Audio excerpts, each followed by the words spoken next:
Démarrage pour 4 jours ce mardi 4 novembre 2025 à l'auditorium du siège du port autonome de Pointe-Noire au Congo-Brazzaville des travaux du 45e conseil annuel de l'Association de gestion des ports de l'Afrique de l'Ouest et du Centre en sigle AGPAOC, couplé à la 20e table ronde des directeurs généraux des ports. Placé sous le thème « Réinventer la gestion domaniale portuaire », la grand-messe des portiers de l'Afrique est un moment crucial, un lieu tout indiqué pour réfléchir sur les solutions idoines, ce pour la valorisation durable et résiliente des infrastructures portuaires face aux défis économiques et environnementaux, in fine, moderniser et rendre compétitifs les ports de l'AGPAOC. Ce premier jour a été marqué par les allocutions des grandes figures de proue. J'ai cité Séraphin Bala, directeur général du port autonome de Pointe-Noire, hôte de l'événement, lequel, dans son mot de bienvenue, a circonscrit l'événement.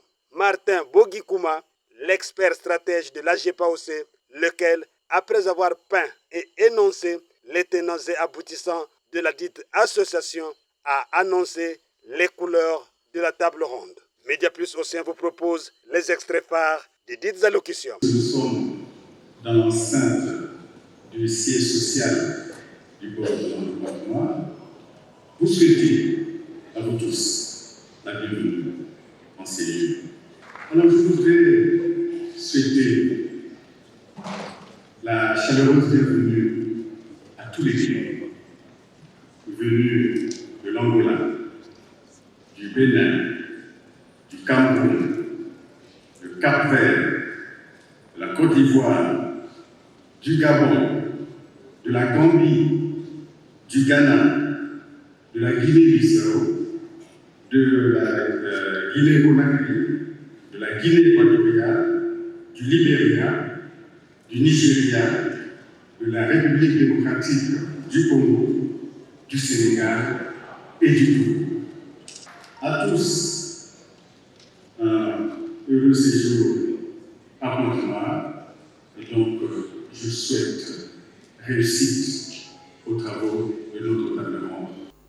Notre présence en ces lieux, très symbolique de l'activité portuaire, manifeste notre implication collective et notre dessein commun d'affronter les menaces auxquelles sont soumises nos infrastructures portuaires. Nos ports sont aujourd'hui indubitablement confrontés à plusieurs phénomènes qui de plus en plus conditionnent leur développement. En effet, nos modèles économiques, fondés sur le triptyque navires, marchandises, fonciers, sont aujourd'hui soumis à de fortes pressions, à savoir la saturation des réserves foncières sur les emprises terrestres face à un besoin de modernisation, de performance des installations portuaires, mais surtout face à la croissance démographique et le développement urbain. La concurrence accrue des chaînes logistiques induites par la massification et la spécialisation des terminaux, avec le défi constant de l'aménagement des corridors qui desservent nos interlandes. Ainsi, durant ces 2 jours d'intenses réflexions et d'échanges, nous aurons l'opportunité d'écouter des experts de haut niveau, des partenaires institutionnels, des opérateurs privés et bien sûr des autorités portuaires, membres de notre association.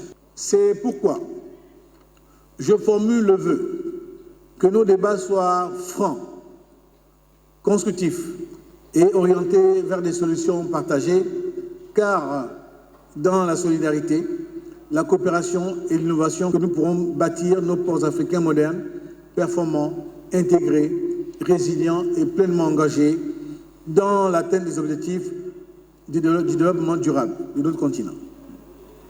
En remerciant l'ensemble des conférenciers, experts et participants pour leur engagement, je déclare officiellement ouverte la 20e table ronde des directeurs généraux de l'AGPAOC. Vive la coopération régionale. Je vous remercie donc de votre aimable attention et vous invite à entrer sans plus tarder dans le vif de nos débats. Ainsi, au travers des panels, plusieurs experts venus de tous les horizons portuaires de l'Afrique ont renseigné les participants sur les enjeux et défis auxquels sont confrontés les gestionnaires des ports face à la question du domaine foncier. C'est le cas de Chris Awassi, coordonnateur de la gestion du domaine portuaire de l'OPRAG, panéliste, lequel a développé le thème « Élaborer les stratégies portuaires résilientes cas de la gestion du domaine portuaire ». Média Plus Océan vous propose les extraits de son exposé. Ici, nous allons faire référence aux principes de la domanialité portuaire, qui sont essentiellement contenus dans un texte bien précis, la loi 22/2011, en son article 10, qui précise et qui indique les principes de la domanialité publique portuaire en République gabonaise. L'OPRAG gère 3 grandes places portuaires, que sont Libreville au Vendo, Port-Gentil et Mayumba.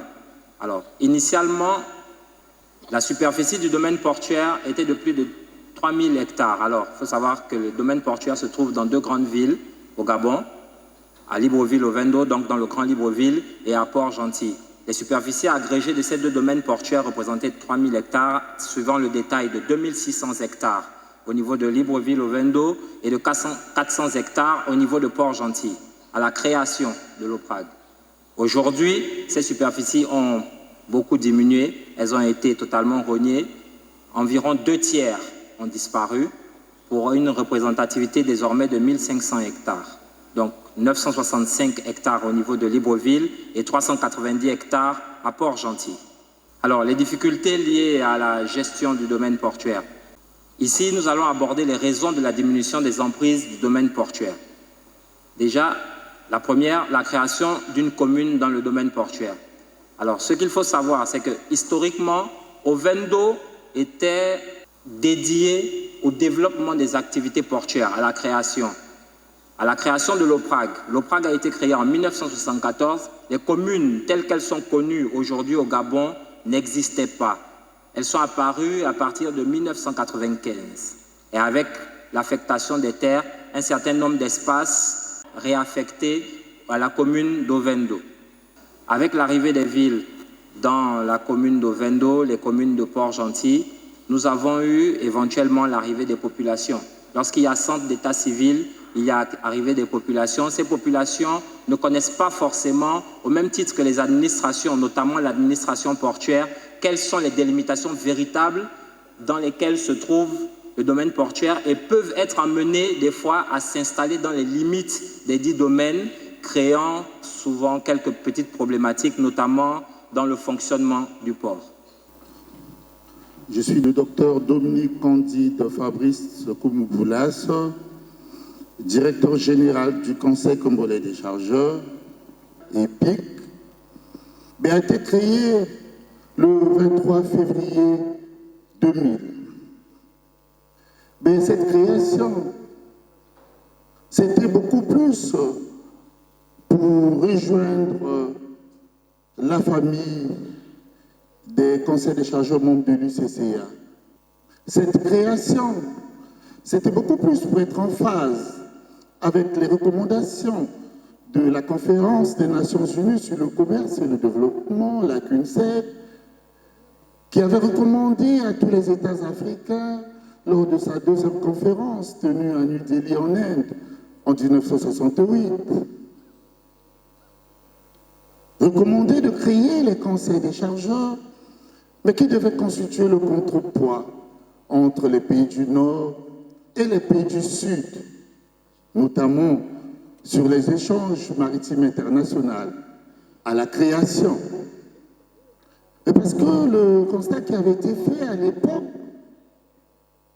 ce constat qui reste constant, c'est que le fret généré par nos États,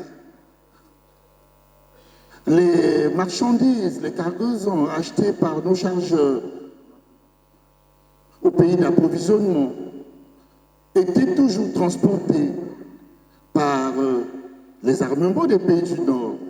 Pour votre gouverne, la journée du mercredi 5 octobre 2025 est prévue à l'ouverture officielle des travaux du 45e conseil annuel de l'AGPAOC, couplé à la 20e table ronde des directeurs généraux des ports par Anatole Koliné Makosso, Premier ministre du Congo-Brazzaville.